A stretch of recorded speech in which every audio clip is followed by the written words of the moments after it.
ಇನ್ನು ಶಾಲೆಯ ಕೊಠಡಿಯ ಒಳಗಡೆ ಕುಸಿದು ಬಿದ್ದು ಒಂದು ಬಾಲಕ ಮೃತಪಟ್ಟಂತಹ ಘಟನೆ ನಡೆದಿದೆ. ಇದ್ದೊಬ್ಬ ಮಗನನ್ನ ಕಳ್ಕೊಂಡಂತಹ ಕುಟುಂಬಸ್ಥರು ಕಣ್ಣೀರು ಹಾಕ್ತಾ ಇದ್ದಾರೆ. ಜೊತೆಗೆ ಶಾಲಾ ಸಿಬ್ಬಂದಿಗಳ ನಿರ್ಲಕ್ಷ್ಯಕ್ಕೆ ಆ ಮಗುವಿನ ಪ್ರಾಣ ಹೋಯಿತು ಎನ್ನುವಂತಹ ಆರೋಪ ಕೇಳಿಬರ್ತಾ ಇದೆ. ಆ ಬಾಲಕ ಕುಸಿದು ಬೀಳುವಂತಹ ದೃಶ್ಯ ಕೂಡ ಸಿಸಿ ಕ್ಯಾಮೆರಾದಲ್ಲಿ ಸೆರೆಯಾಗಿತ್ತು. 12 ವರ್ಷದ ಅರ್ಹನ್ ಪಾಷಾ ಮೃತಪಟ್ಟಂತಹ ವಿದ್ಯಾರ್ಥಿ. ನ್ಯೂ ಬ್ಲಾಸಮ್ ಖಾಸಗಿ ಶಾಲೆಯಲ್ಲಾದಂತಹ ಘಟನೆ. 5ನೇ ತರಗತಿ ಓದ್ತಾ ಇದ್ದಂತಹ ಅರ್ಹನ್ ಪಾಷಾ ಬನ್ನೇರುಘಟ್ಟ ರಸ್ತೆಯ ವಿವರ್ಸ್ ಕಾಲೋನಿಯಲ್ಲಿರುವಂತಹ ಶಾಲೆಯದು. ಜೂನ್ 10ಕ್ಕೆ ನಡೆದಂತಹ ಘಟನೆ ಈಗ ತಡವಾಗಿ ಬೆಳಕಿಗೆ ಬರ್ತಾ ಇದೆ. ಅಂದು ಮಧ್ಯಾಹ್ನ 1 ಗಂಟೆ ಸುಮಾರಿನ ಸಮಯ ಕ್ಲಾಸ್ ರೂಮ್ನಲ್ಲಿ ಕುಸಿದು ಬೀಳ್ತಾನೆ ಬಾಲಕ. ಅದಕ್ಕೂ ಮೊದಲು ಆತ ಶಿಕ್ಷಕಿ ಬಳಿ ಹೋಗಿ ತನಗೆ ಸುಸ್ತಾಗ್ತಾ ಇದೆ ಅಂತ ಹೇಳ್ಕೊಂಡಿದ್ದಂತೆ. ಆದರೆ ಮಗುವಿಗೆ ಏನಾಗಿದೆ ಅಂತ ಸೌಜನ್ಯಕ್ಕೂ ಕೂಡ ಶಾಲಾ ಸಿಬ್ಬಂದಿ ಶಿಕ್ಷಕರು ಕೇಳಿಲ್ಲ. ಕ್ಲಾಸ್ ರೂಮ್ಗೆ ಬಂದು ಕುಳಿತಾಗ ಬೆಂಚ್ ಮೇಲೆ ಕುಸಿದು ಬಿದ್ದಿದ್ದಾನೆ.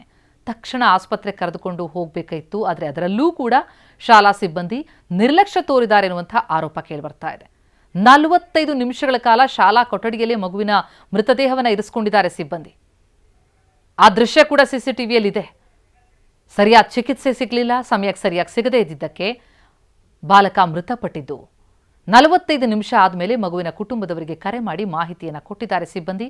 ತಕ್ಷಣ ಶಾಲೆಯತ್ತ ಓಡಿ ಬಂದಿದ್ದಾರೆ ಕುಟುಂಬಸ್ಥರು.